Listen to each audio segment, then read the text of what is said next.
கீர்த்தனா சரத்குமார் அமைச்சர் பதவி பறிக்கப்படுகிறதா? ஆக்ஷன் மோடில் இறங்கிய விஜய் அண்ணா.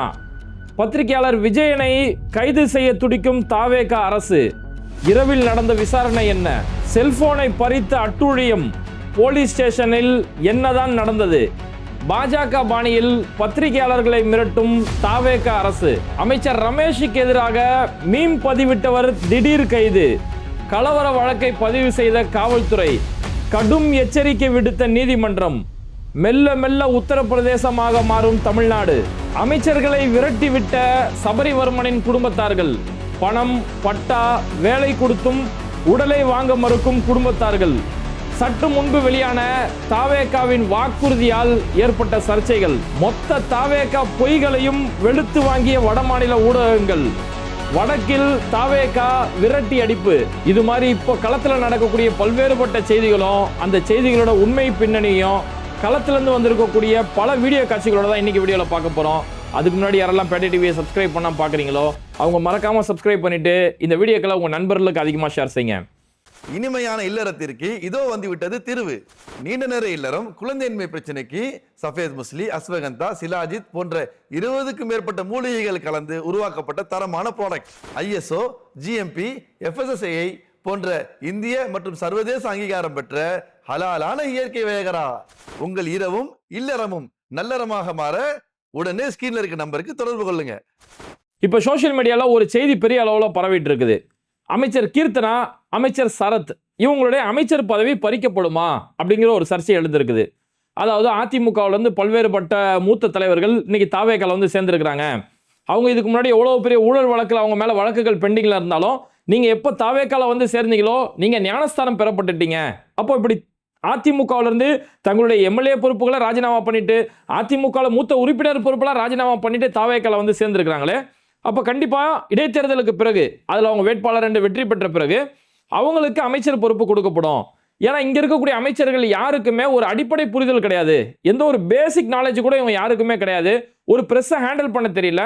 அப்போ இப்பேற்பட்ட நேரத்தில் அனுபவம் வாய்ந்த நபர்கள் அமைச்சர்களாக இங்கே தேவைப்படுறாங்க. அப்படிங்கிறதுக்காக இங்கே இருக்கக்கூடிய, அதாவது வேற வழியே இல்லாமல் தாவேக்கால இருக்கக்கூடிய எம்எல்ஏக்களுக்கு அமைச்சர் பொறுப்பு கொடுத்தாங்க இல்லையா, அதில் இருக்கக்கூடிய சிலரை அமைச்சர் பொறுப்புலேருந்து நீக்கிட்டு அதிமுகலேருந்து வந்தவர்களை அமைச்சர்களை ஆக்குவாங்க அப்படிங்கிற ஒரு தகவல் இப்போ சோசியல் மீடியாவில் ஒரு செய்தி பெரிய அளவில் போகுது. ஏன்னா தாவேக ஆட்சிக்கு வந்தது பிறகு வெறும் தகவல் இது நடந்தது, இப்படி ஒரு தகவல் வருகிறது, இப்படி ஒரு தகவல் வருகிறது, வெறும் தகவல் மட்டும்தான் இவங்கள்ட்ட சுற்றிட்டு கிடக்குது. ஆனால் இது உண்மையாக நடக்கும்னா கண்டிப்பாக இதுதான் நடக்கும். இங்கே அமைச்சர் கீர்த்தனா, ஏன்னா அவங்க வந்து பல இடங்களில் போய் இந்த ரீல்ஸ் போடுறேன், அங்கே போய் ஒரு ப்ரெஸ்ஸை சரியாக முறையில் பேச தெரியாமல் ஏதோ ஒன்று வாயை விட்டு இது கட்சிக்கு அவங்க ஏதாவது ஒரு சிக்கலில் மாட்டி விட்டுறாங்க. அதனால் கீர்த்தனாவுடைய அமைச்சர் பொறுப்பு தொழில்துறை அமைச்சர் பதவிக்கப்படலாம். அதே மாதிரி அமைச்சர் சரத் அவர் அந்த IPL மேட்ச்சில் போய் அந்த குழந்தைக்காக மாத்திரையை நசுக்கினார் இல்லையா, அதுவும் கிரெடிட் கார்டை வச்சு மாத்திரையை நசுக்கினார் இல்லையா, அந்த சர்ச்சை சம்பந்தமாக அவருடைய பதவி பறிக்கப்படலாம் அப்படிங்கிற ஒரு பேச்சு ஏற்படுது. ஆனால் இவங்களை பொறுத்த வரைக்கும் இவங்க மேலே ஒழுங்கு நடவடிக்கையால் அமைச்சர் பொறுப்பை விட்டு தூக்குறேன் அப்படிலாம் இவங்களாம் எதுவுமே தூக்க மாட்டாங்க. அமைச்சருக்கு சரத் வந்து அந்த மாத்திரையை நசுக்கினதால அவர் தூக்கிடுவாங்களா அப்படின்னா, அப்படிலாம் ஏதாவது ஒரு ஒழுங்கு நடவடிக்கையாக நீங்கள் அமைச்சர் பொறுப்போடு தூக்கணும்னா ஃபர்ஸ்ட் புஷி ஆனந்தை தூக்கணும். புஷி ஆனந்த் பேரில் தான் பல டெண்டர்கள் வந்து குறிப்பிட்ட நேரத்தில் டெண்டர் முடிக்கப்படுது, அரை மணி நேரத்துக்குள்ள ஒரு டெண்டர் விட்டு முடிக்கப்படுது, 6 மணி நேரத்தில் டெண்டர் விட்டு முடிக்கப்படுது அப்படின்னு சொல்லி பல்வேறுபட்ட சர்ச்சைகள் புஷி ஆனந்த் மேலே இன்றைக்கி பல சர்ச்சைகள் இருக்கு. அரசு வழக்கறிஞர் நியமனத்தில் பல்வேறுபட்ட லஞ்சங்கள் ஊழல்கள் நடந்திருக்கு சொல்லி இவ்வளோ பெரிய குற்றச்சாட்டு வந்து அப்படி ஒன்று நடக்காத மாதிரியே தான் வாழ்ந்துட்டு இருக்காங்க. அதனால் இந்த ஒரு காரணங்களுக்காகலாம் இவங்க அமைச்சர் பொறுப்பை பறிப்பாங்க அப்படிங்கிறதெல்லாம் வாய்ப்பே இல்லை. இதெல்லாம் என்ன கேட்டால் இதெல்லாம் முக்கிய செய்தி கிடையாது. இங்கே முக்கியமான செய்தி என்ன தெரியுமா, இங்கே அமைச்சர்களை யாராவது விமர்சனம் பண்ணாலோ அவங்கள நோக்கி கேள்விகள் கேட்டாலோ இன்னைக்கு கைது நடவடிக்கை பெரிய அளவில் நடந்துட்டு இருக்கு. இதெல்லாம் ஒரு நேரத்தில் பாஜகவுடைய ஆட்சியில் குஜராத்தில், உத்தரப்பிரதேசத்தில் நம்ம கேள்விப்பட்ட செய்தியெல்லாம் இன்னைக்கு தமிழ்நாட்டில் நடந்துட்டு இருக்கு. எங்களை நோக்கி யாராவது ஒரு வார்த்தை பேசிட்டாலோ, எங்களை நோக்கி ஒரு மீம்ஸ் போட்டால் கூட இன்னைக்கு கைது பண்ணுற லெவலுக்கு போயிட்டாங்க. கேள்வி கேட்கறது, செய்திகள் பதிவிடுறதுலாம் 2ஆம் பட்சம். இன்னைக்கு நீ ஒரு மீம்ஸ் போடுற, ஒரு மீம்ஸை நீ ஷேர் பண்ற, அதுக்கெல்லாம் உன்னை தூக்குவேன் அப்படின்ற நிலைமைக்கு போயிட்டாங்க. இப்போ பார்த்தோம்னா வினோத் சூர்யான்னு சொல்லக்கூடிய ஒரு இளைஞர், அவர் வந்து பொலிட்டிக்கல் மாப்பிள்ளை அப்படின்னு சொல்லக்கூடிய ஏதோ ஒரு இன்ஸ்டாகிராம் பேஜ் நடத்திக்கிட்டு இருக்கிறாரு. அவர் அமைச்சர் ரமேஷ் சம்பந்தமாக ஒரு மீம் கார்டு ஒன்று போட்டிருக்கிறாரு. இந்த அறநிலைத்துறையில் 100 கோடி ரூபா ஊழல் நடந்தது அப்படிங்கிறது பெரிய சர்ச்சை இன்னைக்கு தமிழ்நாடு அரசியலில் நடந்துட்டு இருக்குது. அப்போ அது சம்பந்தமாக ஒரு மீம்ஸ் ஒன்று பதிவிட்டிருக்கிறாரு. இந்த மீம்ஸ் பதிவிட்டதுக்காக வினோத் சூர்யாவை இன்னைக்கு போலீஸ் வந்து கைது செஞ்சிருக்கிறாங்க. சரி, ஓகே, அமைச்சர் விமர்சனம் பண்ணிட்டாரு அப்படிங்கிறதுக்காக கைது செய்றீங்க, அல்லது அவர் பயன்படுத்தின வார்த்தைகள் ஏதாவது தவறாக இருந்திருக்கலாம். ஏன்னா இன்னைக்கு ஒரு சிலர் வந்து ஆர்வக்காரர்கள் வார்த்தையை விட்டுருவாங்க, நான் விமர்சனம் பண்றேன்ற பேரில் வார்த்தையை விட்டுருவாங்க. ஆனால் அதுக்காகவே கைது செய்கிற அளவுக்குலாம் இவங்க போகிறாங்கல்ல. அப்படி நான் என்ன கேட்குறேன், உண்மையாவில் அவர் தவறான வார்த்தையை பயன்படுத்தி அவர் தவறே பேசிட்டாரு, அமைச்சரை பற்றி இழிவாவோ தரக்குறைவாக பேசிட்டாரு, அதுக்காக கைது பண்ணுறாங்க அப்படின்னா கூட ஓகே, கைது பண்ணுறாங்க. ஓகே, கைது பண்ணிட்டு அவங்க போடக்கூடிய வழக்கு என்ன தெரியுமா? அதுதான் இங்கே பெரிய ஒரு ஆபத்தில் வந்து நிற்கிது. கைது பண்ணிட்டு இன்னைக்கு அந்த ஒரு மீம்ஸ் கார்டு போட்டதுக்காக கைது பண்ணப்பட்டவர், அவர் பேரில் பதிவு செய்யப்பட்டிருக்கக்கூடிய வழக்கு பொது அமைதிக்கு குந்தகம் விளைவித்தல் அப்படிங்கிற ஒரு வழக்கு பதிவு செய்கிறாங்க. இரு பிரிவினர்களுக்குள்ளே கலவரங்களை தூண்டி விடுதல் அப்படிங்கிற ஒரு வழக்கு பதிவு செய்கிறாங்க. கலவரங்களை தூண்டி விடுவது, இப்படி 3 வெவ்வேறு வழக்கில் போட்டு கலவரத்தை தூண்டி விடுறது, இரு பிரிவினர்களுக்குள்ள பிரிவினை ஏற்படுத்தி விடுறது, பொது அமைதிக்கு குந்தகம் விளைவித்தல், இவ்வளவு பெரிய வழக்கை கொண்டு போயிட்டு ஒரு மீம் கார்டு போட்டதுக்காக இப்பேற்பட்ட வழக்கு பதிவு செய்கிறாங்க. அவர் சொன்னது ஒரு வேளை பொய்யாவே இருந்தாலும் அது அவதூறு வழக்கு தானே போடணும். அவதூறு வழக்கு போடுறது நியாயம். ஆனால் இன்னும் பெரிய மாபெரும் குந்தகம் விளைவிச்சிட்ட மாதிரி, பொது அமைதிக்கு கெடுத்து விட்டுட்ட மாதிரி இப்படியாப்பட்ட வழக்குகள் போட்டு இன்னைக்கு பதிவு செய்யறது என்னன்னா, எனக்கு எதிராக யாரும் பேசிடக்கூடாது, நான் என்ன வேணாலும் செய்வேன், என்ன நோக்கி யாரை கேள்வி கேட்டக்கூடாதுன்னு சொல்லக்கூடிய அந்த சர்வாதிகார பாணியை இன்னைக்கு கையில் எடுத்துக்கிட்டு இருக்காங்க. இன்னைக்கு என்ன கேட்டா, போலீஸ் முதலமைச்சரோட கண்ட்ரோல்ல இருக்கா? முதலமைச்சரோட கண்ட்ரோல்லாம் இல்லை. காவல்துறை இன்னைக்கு தேதிக்கு காவல்துறை முழுக்க ரூட் மாஃபியாவோட கையில் இருக்குது. ஏன்னா இந்த ரூட் மாஃபியா தான் தாவேக் அப்படியாப்பட்ட கட்சி, விஜய் அண்ணா இப்படியாப்பட்டவர், எங்களுக்கு வானத்திலிருந்து வந்து குதிச்சவர், இதெல்லாம் இந்த பில்டப் கொடுக்குறாங்களே, இவங்களுக்கு தான் இந்த சோஷியல் மீடியாவில் யாரெல்லாம் இவங்களுக்கு எதிராக இயங்குறாங்கன்றது தெரியும். அப்போ அவங்களுக்கு எதிராக யாரெல்லாம் செயல்படுறாங்களோ அவங்களெல்லாம் முடக்கக்கூடிய ஒரு வேலைகளில் ஈடுபட்டுக்கிட்டு இருக்காங்க. அப்புறம் இந்த கேஸ் நீதிமன்றத்துக்கு போகுது. நீதிமன்றத்தை அந்த கேஸை வாங்கி படித்த உடனே நீதிபதி சொல்கிறாரு, ஏங்க எந்த கேஸுக்கு எதங்க போட்டு விட்டுருக்கீங்க? அரசு வழக்கறிஞர் நோக்கி கேட்குறாரு, எந்த கேஸுக்கு என்ன கேஸை போட்டிருக்கிறீங்க? அவர் அமைச்சரை பற்றி அவதூறாக பேசுனா அவதூறு வழக்கு போடுறத லாஜிக் இருக்கு, கலவர வழக்கு நீங்கள் எப்படி போடலாம்? இதை வந்து பற்றி கொஞ்சம் நீங்களாச்சும் கொஞ்சம் அரசுக்கு அறிவுரை சொல்லியிருக்க வேணாமா அப்படின்னு சொல்லி ஒரு அரசுக்கு அறிவுரை சொல்லுங்க அப்படின்னு நீதிபதி சொல்லக்கூடிய அளவுக்கு தான் இவங்களுடைய செயல்பாடுகள் இன்னைக்கு இருந்துட்டு இருக்கு. இது ஒரு கட்டத்தில் நோக்கி எந்த அளவுக்கு போயிட்டாங்கன்னா, பத்திரிகை பத்திரிகையாளர்களை இன்னைக்கு தூக்கக்கூடிய கட்டத்துக்கு போயிட்டாங்க.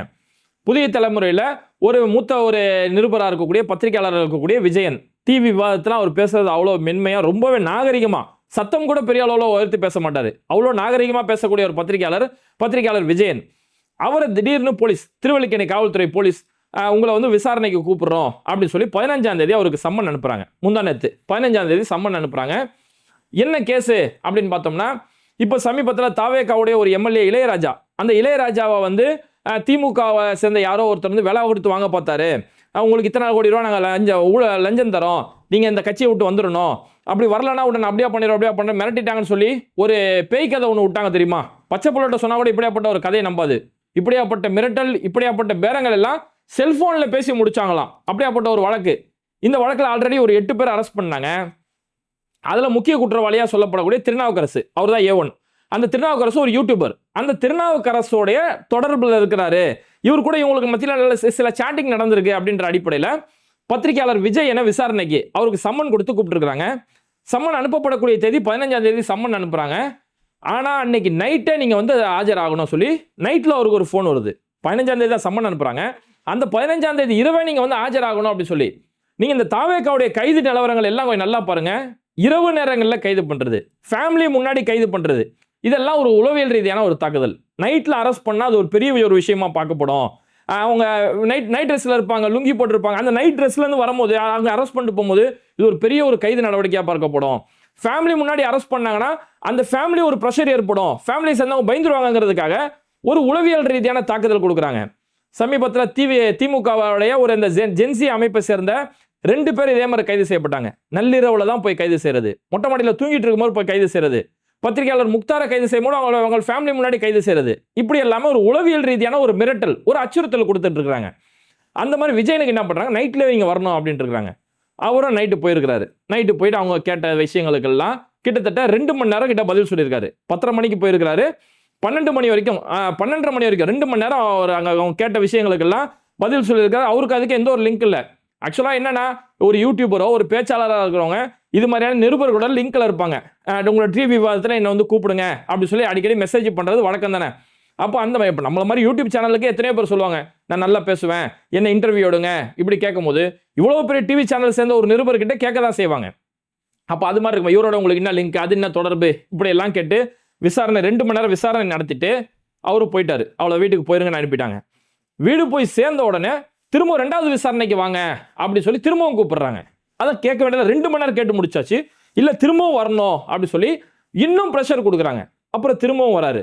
திரும்பவும் வந்த பிறகு அவருடைய செல்போன் பறிமுதல் செய்யப்படுது. இப்போ வரைக்கும் அந்த செல்போன் கொடுக்கப்படலன்னு சொல்லி சொல்லப்படுது. இப்போ கொடுத்துறாங்களா என்னன்னு தெரியல. செல்போன் பறிமுதல் செய்யப்பட்டு ரொம்ப கடுமையான விசாரணை அவர்கிட்ட நடத்தப்படுது. அப்புறம் செல்போன் பறிமுதல் செய்யப்பட்டுட்டு நாங்கள் எல்லாம் சோதனை செய்கிறோம், ஆய்வு செய்கிறன்ற பேரில் மணிக்கணக்கில் ஒரு நைட்டில் உட்கார வச்சிருக்கிறாங்க. அதுக்கப்புறம் அது முடிஞ்சோடனே திரும்ப மறுநாள் 16ஆம் தேதி மறுநாள் திரும்ப ஒரு விசாரணைக்கு கூப்பிட்டு வச்சு அப்போவும் மணிக்கணக்கில் அவர் உட்கார வச்சு, காவல்துறையில் உட்கார வச்சு அங்கே அவ்வளோ பெரிய விசாரணை நடத்தி ஒட்டு மொத்தத்தில் ஒரு அளக்களிக்க, அவ்வளோ பெரிய அளவில் அளக்களிக்கக்கூடிய அளவுக்கு இப்படி ஒரு விசாரணை என்ன நடக்குதுன்னா, இப்போ டிவி விவாதம் புதிய தலைமுறையில் நடக்கும்போது அங்கே கேள்வி கேட்குறாங்க இல்லையா, கேள்விக்கு பதில் சொல்லுவாங்க எல்லா விருந்தினர்கள். அப்படி ஒவ்வொரு கட்சியை சேர்ந்தவங்க அவங்க பதில் சொல்லும் போதோ, அவங்க ஏதாவது வாதங்கள் முன்வைக்கும் போதோ ஒரு நிருபரா அதுக்கு ஒரு மறுப்பு தெரிவிப்பார். அது எந்த கட்சியை சேர்ந்தாலும் மறுப்பு தெரிவிப்பார். மற்ற கட்சியை சேர்ந்தவங்க மறுப்பு தெரிவிக்கும் போது அவங்க சைடில் ஏதாவது பதில் இருக்கும், ஏதாவது அவங்கள்ட்ட ஒரு ஆர்கியூமெண்ட் ஏதாவது ஒன்று இருக்கும். ஆனால் தாவேக்காவை சேர்ந்தவங்களுக்கு எதுவுமே இருக்காது, அவங்களுக்கு பேசவே தெரியாது. அப்போ அப்படியாப்பட்ட நேரத்தில் இவங்க அந்த கேள்வி கேட்டு மடக்கிடுறாங்க இல்லையா, இது அவங்களுக்கு அசிங்கமாக இருக்குது. தாவேக்கா டிவி விவாதத்தில் போய் வசமாக போய் சிக்கிக்கிறாங்க அப்படின்னு தெரிஞ்சோன்னே இந்த மாதிரி எங்கெல்லாம் நோக்கி கேள்வி கேட்டக்கூடாது அப்படிங்கிறதுக்காக தான் ஒரு பத்திரிகையாளரை அப்படி மிரட்டுறது. என்னன்னா ஒரு பத்திரிகையாளர் இப்படி கூப்பிட்டு அளக்கழிச்சு அங்கே போயிட்டு வர்றது, செல்போனை பறிக்கிறது, இதெல்லாம் நடந்துட்டா மற்ற பத்திரிகையாளர்கள் பயந்துருவாங்க அப்படிங்கிற ஒரு அடிப்படையில் தான் இப்படியாப்பட்ட வேலைகள் செய்கிறது. இதெல்லாம் பாஜகவுடைய ஆட்சியில் நடந்த வழிமுறைகள் தான். இவங்க முழுக்க முழுக்க ஃபாலோ பண்ணுற ஃபுல்லாக பிஜேபி பேட்டர்ன் தான். பொய் செய்திகளை பரப்பி அரசியல் பண்ணுறது, ஒன்றுமே இல்லைனாலும் பெரிய அளவில் பில்டப் கொடுக்கறது, இப்படி பொய் செய்திகளை பரப்பி அரசியல் பண்ணுறது. கடைசி வரைக்கும் பத்திரிகையாளர்களை சந்திக்கவே மாட்டாங்க, ஒரு ப்ரெஸ் மீட் கொடுக்க மாட்டாங்க. ஆனால் யாராவது நேர்மையான பத்திரிகையாளர்கள் செயல்பட்டாங்கன்னா அவங்கள அரெஸ்ட் பண்ணுறது, அவங்களுக்கு பல வகையான தொந்தரவு கொடுக்கறது. இப்போ இன்றைக்கும் நியூஸ் கிளிக் மாதிரியான பல ஊடகங்கள் மேலே இடி ரெய்டு நடத்தப்படுறது, இந்த ஒயர் மேலே அவ்வளோ பெரிய அட்டூழியங்கள் நடத்தப்படுறது, பத்திரிகையாளர் ஜுபேர் மேலே பல்வேறுபட்ட வழக்குகள் பதிவு செய்யப்படுறதுன்னு சொல்லி இவ்வளவு பெரிய அடக்குமுறைகள். பத்திரிகையாளர் சித்திக் காப்பான் ஒரு பெண் கற்பழிக்கப்பட்டா அப்படின்ற அந்த உண்மை வெளி உலகத்துக்கு சொன்னதுக்காக பத்திரிகையாளர் சித்திக் காப்பான் வருஷக்கணக்கில் சிறை வைக்கப்பட்டார். அப்போ பத்திரிகையாளர்களை முடக்கிறதுங்கிறது இது ஒரு நாள் பாஜக செஞ்சிருந்த ஒரு அரசியல். இதெல்லாம் எங்கேயோ ஒரு வட மாநிலத்தில் நடக்குது, இவ்வளோ பெரிய அராஜகம் பண்ணிட்டு இருக்காங்களே அப்படின்னு பார்க்கப்பட்ட நேரத்தில் அதே பாஜகவுடைய அரசியல் இன்னைக்கு அச்சு பிசராம இன்னைக்கு தமிழ்நாட்டில் இவங்க செஞ்சுக்கிட்டு இருக்கிறாங்க. ஆனால் இப்படி இவங்களுக்கு எதிராக பேசுறவங்கள ஒடுக்கக்கூடிய வேலைகளை செய்கிறாங்களே தவிர நேர்மையாவோ களத்தில் என்ன சட்ட ரீதியாக என்ன செய்யணுமோ அதை விட்டுடுறாங்க. இப்போ இன்றைக்கும் பழனியில் அந்த கோயிலில் அந்த 100 கோடி ரூபா சொத்து சம்பந்தமான வழக்கை இவங்க முறையாக கையாண்டாங்களா, முறையாக வழக்கு பதிவு செய்கிறாங்கன்னா அதுக்கு இல்லைன்றது தவிர வேறு பதில் கிடையாது. அதில் அவ்வளோ பெரிய முறைகேடு நடந்திருக்குது. 100 கோடி ரூபா சொத்தை, அதுவும் கோயில் சொத்தை தனிநபருக்கு 2 பேருக்கு விற்பனை செய்யப்படுது. இதில் சம்மந்தப்பட்டவர் யார் யாரெல்லாம் லிங்கில் இருப்பாங்கன்னு சொல்லி எல்லாரையுமே துருவி விசாரிக்காம யாரோ ஒரு தாவேக்கா எம்எல்ஏவுக்கு பேரம் பேசப்பட்ட பொய்யா புனையப்பட்ட ஒரு வழக்கில் அதில் அவர் கூட வாட்ஸ்அப் சேட்டர்கள் இருந்த பத்திரிகையாளர் விஜயனை தூக்கி விசாரிக்க தெரிஞ்ச உங்களுக்கு இந்த கோயில் நடத்த 100 கோடி ரூபா நிலத்தை ஒருத்தர் 2 கோடி ரூபாய்க்கு வித்துருக்கிறானுங்க. இதில் யார் யாரெல்லாம் தூக்கி விசாரிக்கணும். ஆனால் சும்மா பேருக்காக அந்த அடிஷனல் சார்ஜ் பொறுப்புக்கு வந்த சர்பதிவாளர் ஜஸ்டின் மணிகண்டன் அவர் மேலே மட்டும் வழக்கு பதிவு செஞ்சு கைது செஞ்சாங்க.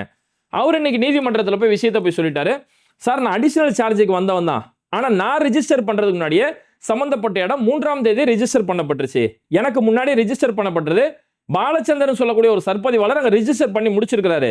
அப்போ அவங்களெல்லாம் இந்த கேஸில் இன்வால்வ் ஆகலை.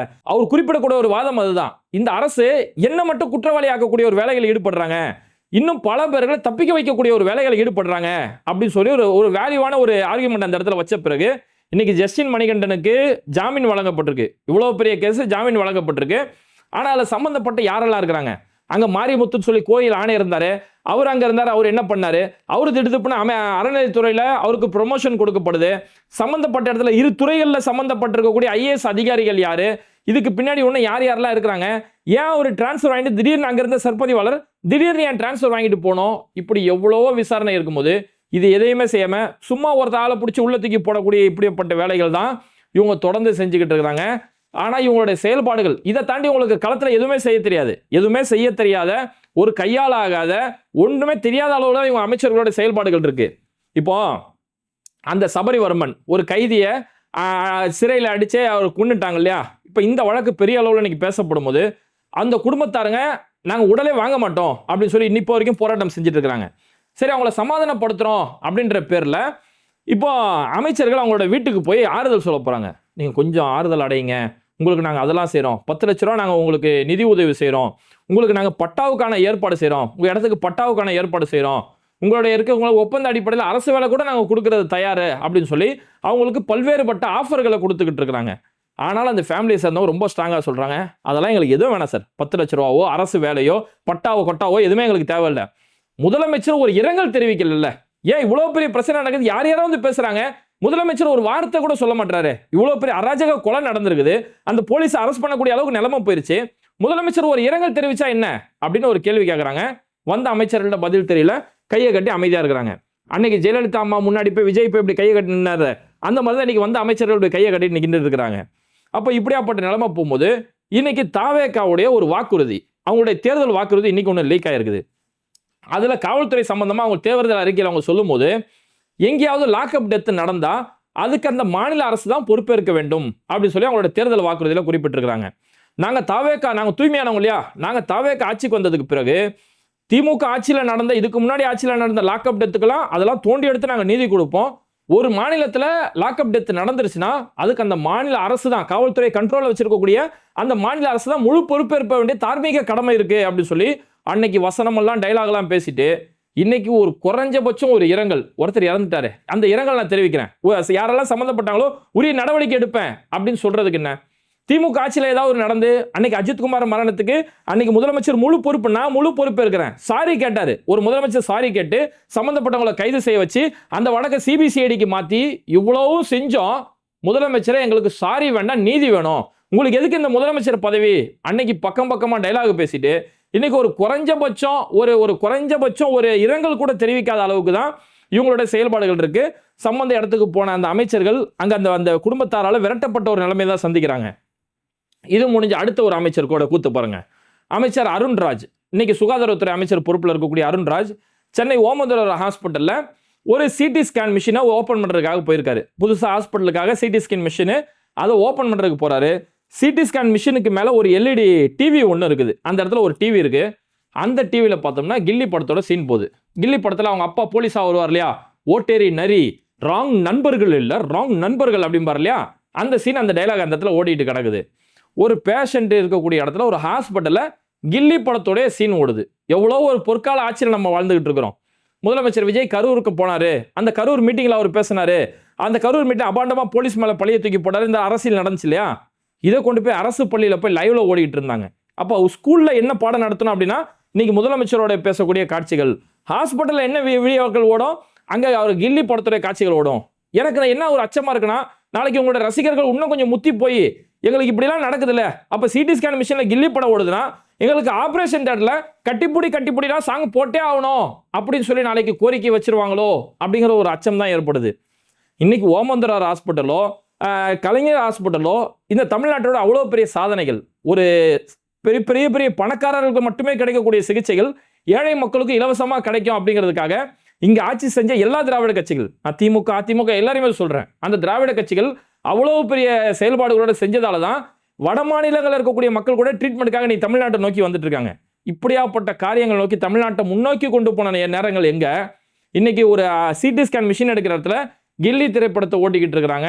இப்படி நாளுக்கு நாள் இந்த தமிழ்நாடு எவ்வளோ பெரிய வளர்ச்சியை நம்ம கண்டோமோ அது ஒவ்வொன்றா இன்னைக்கு இவங்க சரிவுகளை நோக்கி கொண்டு போறாங்க. இன்னும் எந்த இடத்துலாம் கொண்டு போவாங்கன்னு சொல்லி தெரியல. அதனால தான் இன்னைக்கு இருக்கக்கூடிய ஊடகங்கள், வட மாநில ஊடகங்கள் இன்னைக்கு இவங்களை கழிவு ஊற்ற ஆரம்பிச்சிட்டாங்க. ஏன்னா தொடர்ந்து இந்தி பேசக்கூடிய நபர்களால், இன்ஸ்டாகிராமில் யாரெல்லாம் வீடியோ போடுவாங்களோ அது மாதிரி இந்தி பேசக்கூடிய நபர்களால் இவங்க பொய் செய்திகளை பரப்பிட்டு இருந்தாங்க. அதை எல்லாத்தையும் ஒட்டுமொத்தமாக மண்டையிலேயே கொட்டுற மாதிரி இன்னைக்கு இந்தியா டுடே ஒரு தனி ஒரு ப்ரோக்ராம் உனக்கு வெளியிட்டு இருக்காங்க.